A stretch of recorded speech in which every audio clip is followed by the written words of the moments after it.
Changing your life is a change in the inner game. Ultimately, if you're gonna have lasting change in anything, you're really talking about just raising your standards. I mean, I always tell people, if you wanna know how to change your life, I give it to you in 3 words, boring as it sounds: raise your standards. Lasting change is different than a goal. You don't always get your goals, but you always get your standards. Everybody in life gets their musts. They don't get their shoulds. Most people have a list of shoulds, don't they? Don't you have a list of the shoulds, things you should do, you should follow through on? I should lose some weight, I should work out more, I should make more calls, I should respond more rapidly to my email, whatever, you know? Whatever your should list is, people love to have their should list be met, but it's kind of like New Year's resolutions. If it does, it's really exciting, but if it doesn't, which is most of the time, it's a little disappointing, but you kind of know it's not gonna happen. But when you decide something is a must for you, an absolute must, when you cut off any possibility, you say, I'm gonna find the way or I'm gonna make the way. Human beings, when they resolve things, when they make a real resolution inside themselves, which is they raise the standard and they make it a must, they find the way. Haven't you had some area of your life where you raise your standard and your life has never been the same? Maybe at one time in your life you smoked cigarettes, or you did something and you did it for years and you kept trying to change it and kept telling yourself, I should. And then one day something happened. Something just clicked you over. Something took you over that kind of tipping point. And inside yourself you said, no more. And it was a very, very different experience, wasn't it? Something inside of you shifted, and what was a should became a must, and you've never gone back. Because somewhere when we make this click, when we make something a must, we attach ourselves to it. It becomes part of our identity. Most people, if they really look at how they're living their life today, it's based on a set of standards, a set of beliefs that they made choices about 10, 20, 30 or more years ago. I mean, very often we made decisions in our youth or very young about what to believe, about what we were capable of, about who we are as a person, and that becomes the glass ceiling, if you will, that controls us. Take a look at any place you've got a limitation and ask yourself, when did I decide to accept that limitation? And you may not even see it as a limitation. You might see it as just, that's who I am. But so often in our lives, we've adapted to be a certain way so that we don't fail or so that people will like us or respect us, but it's not necessarily who we are. Joy comes when you're spontaneous. It's really hard to be truly happy when you're not being yourself. And most of us have no clue who we are. And so a big part of my work, if you've ever been to an event, you know, is to get people to do things spontaneously without thinking, because that's when the real you shows up. That's when the energy comes alive. And when you do that, when you start to connect to your true nature, suddenly there's energy available for you to set a higher standard for what you want in your life. So the secret to real happiness is progress. Progress equals happiness. And if we can make progress on a regular basis, we feel alive. And that's why at the beginning of the year, we get this thing like, okay, I can have this fresh start. I could really do what my soul desires. I could expand. I could grow. I could improve. I could change. Or maybe better than change, I could progress. You got to say, I got to take control of this process and not just hope it's going to work out like people do who make a resolution. Think about that. Progress is an aliveness to it, doesn't it? You don't have to work at changing. People say all the time now, well, I'm working on changing. Don't worry about it. You don't have to work on changing. Change is automatic. Your body's going to change whether you want it or not as the years go by. And no matter how hard you work, there's going to be some changes going on there. The economy is going to change no matter what you want it to do. The weather is going to change. Relationships are going to change. Everything in life is always changing. We don't have to work on change. Change is automatic, but progress is not. So if you want to make real progress, then you really got to look at your life in a different way. But one of the most important decisions you make in business is, ultimately, if I was going to sell this, if I chose to, I have to know who would I sell this to so that I have long-term value, not just an income along the way. I have this critical mass hit. I get a multiple of my business. And most people don't have a clear exit strategy. They think I'll come up with that someday. You got to start with that end in mind. That's got to be part of your focus if you're going to be successful in your business. Whenever people fail to achieve their goals 99.9% of the time, and you ask them why, they'll tell you it's because of a lack of resources. That's what all these things are. I didn't have the support, right?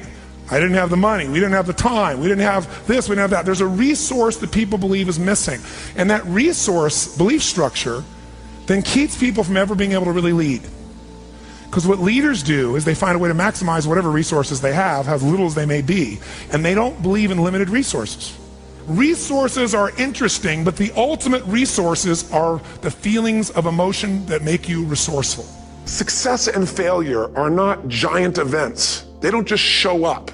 You don't just suddenly become successful or suddenly have this cataclysmic event that makes you fail. It may look that way, but failure comes from all the little things. It's failure to make the call. It's failure to check the books. It's failure to say, I'm sorry. It's failure to push yourself to do things physically that you don't want to do. And all those little failures day after day come together until one day some cataclysmic event happens and you blame that. That event happened because you missed all the little stuff. Do you agree with me? And success, by the way, is not some overnight event. It's all these little things. Success is having a vision. Success is making it compelling. Success is really seeing it and feeling it every day with strong enough reasons. Success is feeling the sense that I'm here to grow and I'm here to give something to the world more than just myself. All the little stuff. That's where success comes from. But when you decide what's most important to you, your brain goes after it. Clarity is power. You got to know the specific result you're after. What do you want? If you can't answer that question right now in your personal life, in your body, in your relationships, in your finances, in your spirituality, then you're not going to be as fulfilled as you want to be. If you don't know exactly what you want, or you let yourself get beyond that into something general, you're not going to achieve it. What are the rituals that have put me there?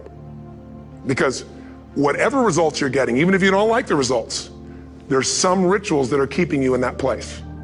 There's some rituals of what you eat or don't eat, how you move or don't move, how you sleep or don't sleep. There's some rituals in the lack of variety or spice or energy or focus in an area. Just write the truth of where you are. What do you want? What's your vision? And be really specific. I want to be my fighting weight. I want to be the strongest I've ever felt. I'm going to turn my, whatever it is, be specific. You don't just get a result without some kind of action, without some form of ritual. Ritual meaning actions you do consistently. What are the rituals that'll get you there? What would you need to do differently each morning if you're going to be that kind of energy, that kind of strength? How often would you work out? What days would you work out? What time? A ritual is something you do consistently, usually at a specific time, so it becomes automatic. Willpower doesn't last, but rituals can last a lifetime. I bet you have some rituals in your life right now you've been doing for years, even though some of them don't serve you. I'm just saying, wake yourself up. If you want a new year and a new life, you don't need to start on January 1st. Start today and just begin to see what happens and see how easy it is to just do a few little rituals. Don't do them all, just do 2 or 3 new things. And you know what happens? You'll get momentum. Because once you discipline yourself in one area of your life, you feel yourself doing it in other areas as well. There's always 2 pains in life. There's the pain of discipline, or there's the pain of regret. And discipline weighs ounces, as my friend Jim Rohn taught me. Regret weighs tons. You don't have regret. So right now, what do you want to change? What's it really like? What are the rituals that got you there? That'll take a little homework. If you're not sure, ask the people around you. They'll tell you what your rituals are. What do I really want in depth? What are the rituals that'll get me there? And then get yourself to start a few of those actions and lock them in place. Here's what I've created for my life, and anyone I know succeeded.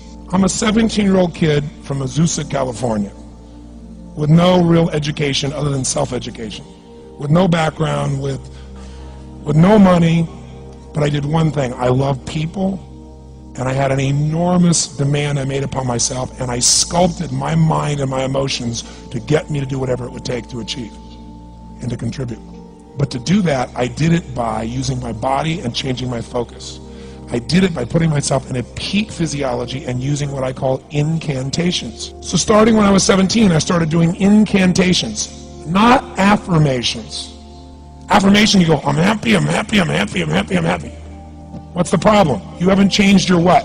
Physiology. If you don't change your physiology, you won't get anything. So an incantation is not only you speak it, but you embody what you're saying with all the intensity you can. And you do it with enough repetitions that it sticks in your head. Like It's a Small World, now the conversation in your head is always the same and it gives you what you want. So you use your body and your voice. I will do something that I still do backstage and have done for 23 years. Because I don't hope I'm going to be in a good state, I demand it. So I do an incantation using my whole body. I'd say, I now command my subconscious mind to direct me in helping as many people as possible alive today to better their lives by giving me the strength, the emotion, the persuasion, the humor, the brevity, whatever it takes to show these people and get these people to change their lives now. Human beings absolutely follow through on who they believe they are. If you define yourself as somebody who is really conservative, you're not going to be crazy and act nuts unless you're really drunk or something, and then you can say it's the alcohol, when it's really just you finally getting permission to be yourself. The alcohol is your excuse. If you're a really crazy person, you act crazy, outrageous, playful. You don't act conservative because that's not who you are.